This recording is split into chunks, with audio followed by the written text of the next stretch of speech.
Hi friends, Sai Satcharitra 23వ అధ్యాయంలో పాము కాటు నుండి బాబా శ్యామాని ఎలా కాపాడారో తెలుసుకుందాం. అయితే వీడియోలోకి వెళ్ళే ముందు ఒక చిన్న రిక్వెస్ట్. నా వీడియో కనుక మీకు నచ్చినట్లయితే లైక్ చేయండి, మీ ఫ్రెండ్స్కి ఫ్యామిలీ మెంబర్స్కి షేర్ చేయండి.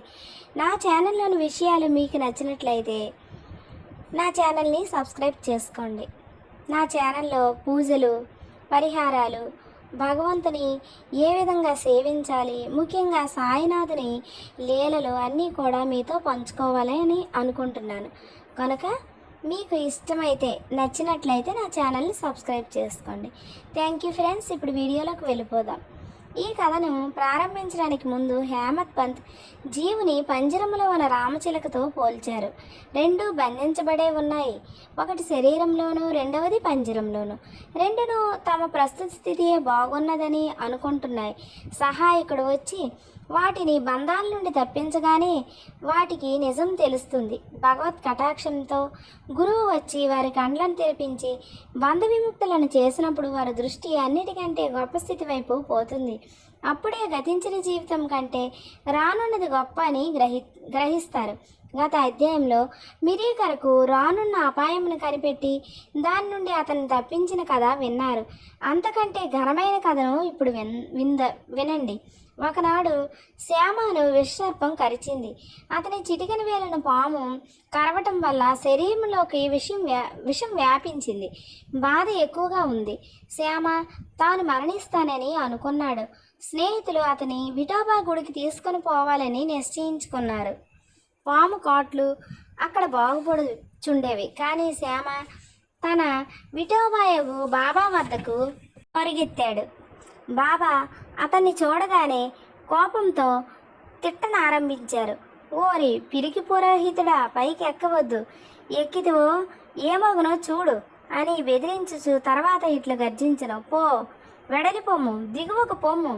బాబా ఇట్లు కోపో దీపితుడొకటి చూసి శ్యామ మిక్కిలి ఆశ్చర్యపడ్డారు, నిరాశ చెందారు. అతడి మసీదును తన ఇల్లుగా, బాబాను తన ఆశ్రయముగా భావించేవారు. బాబా తన్నట్లు తరిమివేసినచో తాను ఎక్కడికి పోగలడు? అతడు ప్రాణమందు ఆశ వదులుకొని ఊరుకున్నాడు. కొంతసేపటికి బాబా శాంతించి శ్యామ దగ్గరకు పోయి కూర్చొని ఇలా అన్నారు. భయపడవద్దు, ఏమాత్రమో చింతించకు. ఈ దయామయుడైన ఫకీరు నిన్ను తప్పక రక్షించును. ఇంటికి పోయి ఊరక కూర్చుండుము, బయటికి పోవద్దు. నా యందు విశ్వాసముంచుము, భయపడకము, ఆందోళన పడవద్దు. ఇట్లని శ్యామను ఇంటికి పంపించారు.